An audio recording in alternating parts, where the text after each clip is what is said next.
Hey guys, Rick Stone here from Stony Acres Gardening. Welcome to my channel. Today we are going to be talking about planting a successful salad garden, and I've got 5 tips for you on how to have a good salad garden all season long, not just in the spring, but in the summer and in the fall as well. So I've got 5 tips for you, and we're actually going to be doing a little planting out here in my garden, and we'll be getting some seeds in from this Leafy greens collection that I got from True Leaf Marketplace. They're actually sponsoring this video today, so thank you to them for sponsoring and providing this collection. I also have some seedlings that I've already prepared and started that we are going to be planting out as well to give us a fun little salad garden that's going to last all season long. Before we get started, make sure you subscribe to my channel, click that notification bell so you get notice every time I release new videos. Go follow me over on Instagram as well. I'd love to have you join us there. And then again, big thanks to True Leaf Market, who is sponsoring this video, and they provided this fun little leafy greens collection. There's a link down in the description of this video where you can go pick it up yourself. It's a fun collection, great way to get a salad garden started. It has 7 different packages of seeds, includes several different types of lettuces, kale, spinach, arugula, and Swiss chard. Great little collection. It's only like $11.65 to pick this thing up. It also has a fun little planting guide for you as well to kind of help you out and help you get started. So great little collection. Thanks to them for sponsoring this video today. All right, so let's talk a little bit about how we can have a successful salad garden that lasts all year long. So tip number 1, and probably the most important thing that you need to recognize when you're planting a salad garden, is that you need to do some succession planting. Okay, so succession planting is planting a little bit of your garden, then waiting a few weeks and planting some more, and then waiting a few weeks and planting some more, and rotating through.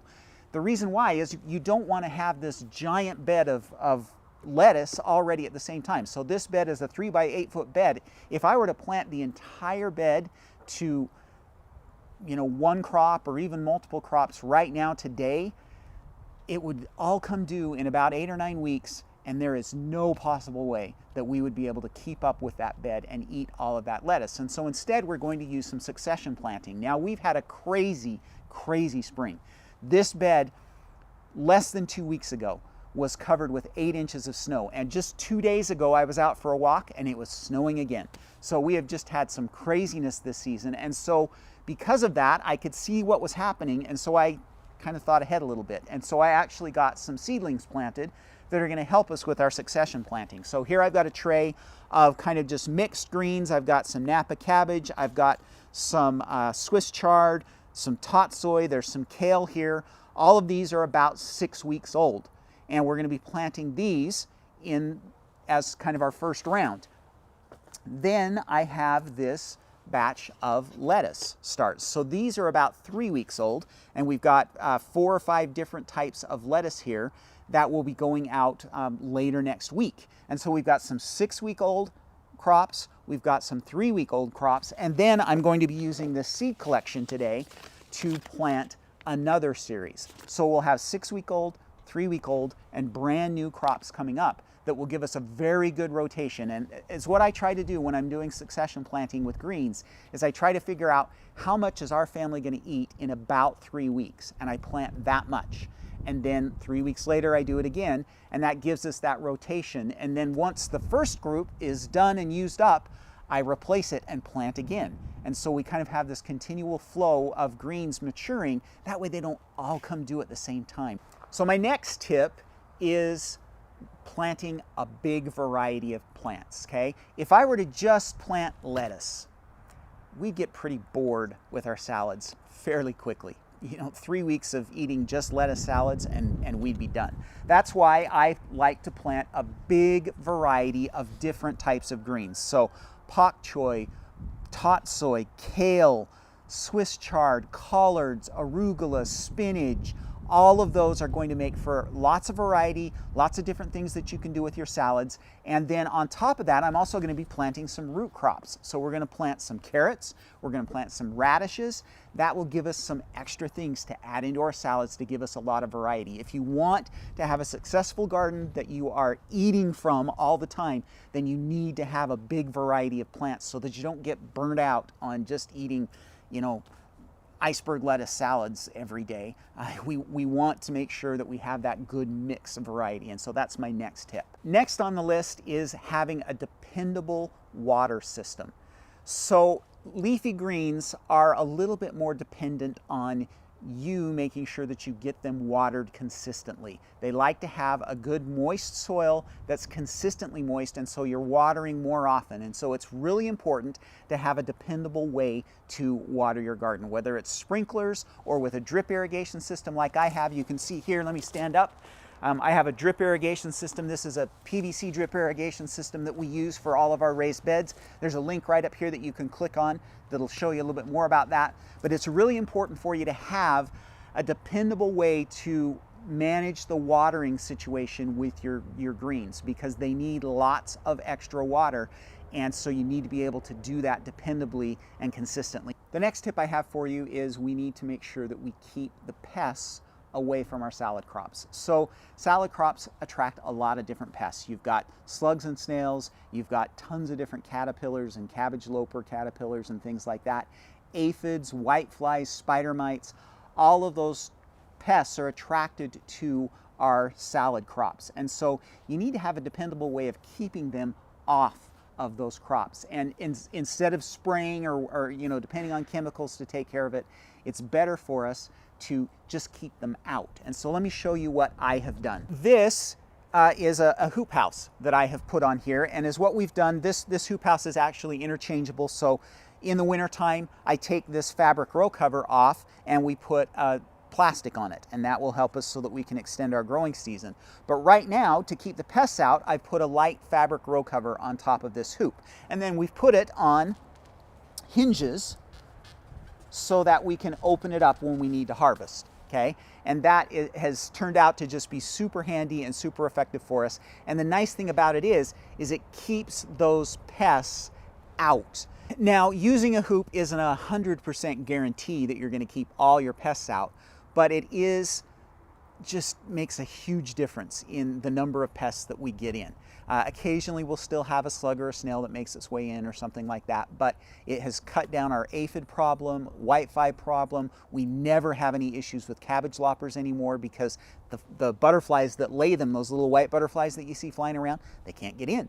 So it keeps your crops in way better condition. You don't have to do anywhere near as much washing, and also in the spring, it helps to protect. So this acts as a kind of as a frost guard as well, and helps to protect those crops. So adding a hoop is a great way to guarantee that you're going to have a good, successful salad crop. And then the last thing that I wanted to talk about today is adjusting your salad garden for the different seasons. So obviously things like lettuce don't like a lot of heat, okay? They're not going to deal well with the super warm temperatures of summer. They're going to bolt, they're going to get bitter, and so we need to kind of shift away. Once the spring starts turning into summer, we need to shift away from our lettuce crops and focus more on some of the crops that are actually going to stand up to the heat and do a little bit better. So in the summertime, I like to switch over to some of the more heat-hardy greens. Things like collards and kale and Swiss chard are all going to do really well and will offer you a good base of crops for your summertime garden. And then you need to switch to some of the warm season greens as well. So crops like New Zealand spinach, Malabar spinach, and then summer crisp lettuces are all going to do much better in the summertime and provide you with that continual flow of greens. Let's talk just really quickly about summer crisp lettuces. These are some of my favorite crops to grow. Those lettuces are varieties like Nevada, Fusion, Muir, Magenta, and Cherokee. All of those lettuce varieties are very tolerant to summertime heat. They don't get tip burn, they don't bolt to seed, and they don't get bitter. We've had Nevada lettuce especially just does amazing in like August and September in our garden. It does really, really well. And so if you switch to those, New Zealand spinach, Malabar spinach, and those summer crisp lettuces during the summertime, then that allows you to continue to have a greens harvest during the summer months. Now, just a couple of bonus tips for you, just really briefly. Another thing that you can do to help your summertime salad garden continue to produce is to put it somewhere where it gets a little bit of shade. So if you look at back here, you can see that this is close to our apple trees. We've got a peach tree that's right over here. And so this bed actually gets quite a bit of shade during the summertime. And you know, it has times during the day where it's in complete shade, and that makes a big difference in helping to keep the temperatures down and keep some of those you know, cooler season crops extending their growing season into the summer. Another thing that you could do is you could put a shade cloth over the top of your hoop as well, and that would help to reduce that heat and keep that going. And then the last bonus tip that I have for you is don't forget about fall. Okay, so many people plant stuff in the spring and then they don't realize that everything that you're planting in the spring in your salad garden, your lettuces, arugula, spinach, all of those will also do really, really well in the fall. So when summer is starting to kind of move into late summer, you know, sometime in August, about 8 weeks before your first frost date, start planting those fall crops again. You can start putting lettuce in, you can start putting spinach in again, you can plant some more carrots. All of those crops are going to do really well in the fall, and that will give you an extended harvest. Out of this bed, we'll start harvesting from here probably about mid-May with the first of these greens that I've got growing here. And we'll end up harvesting from this bed probably until mid-December. And so that's the potential that you have if you kind of do that rotation throughout the season. Okay, so what am I actually going to be doing today? So these lettuce plants need a little bit more time. They need to harden off about another week or so, and so they're not going in today. They'll go in about a week. These guys will go in today. We're going to be planting these today, and so what I'm going to do is I'm going to divide this bed into thirds. We'll go a third of it with the 6-week-old starts, then we'll leave a third for the 3-week-old starts, and then today I am going to be using this collection again from Mountain Valley Seeds, True Leaf Marketplace. We are going to be planting seeds directly in the garden. There are a lot of really fun varieties in this pack. So it's got 3 different types of lettuce. It's got a butterhead lettuce, it's got a dark leafy lettuce, and then a mixed green. And then we are also going to be planting some Bloomingdale lawn-standing spinach, some slow bolt arugula, some Swiss chard, and some Laciano kale. So all of those come in this collection. Again, this is a fun little collection that True Leaf Market sent to me, and I appreciate them sending it to us. You can buy that. There's a link down in the description of this video. It's $11.65 for this collection, and it gives you a ton of seeds that are going to last you at least a season, maybe more, with as many seeds as there are in these packets. So make sure you grab one of these down below. Link in the description, okay? And again, thanks to True Leaf Market for sponsoring this video today.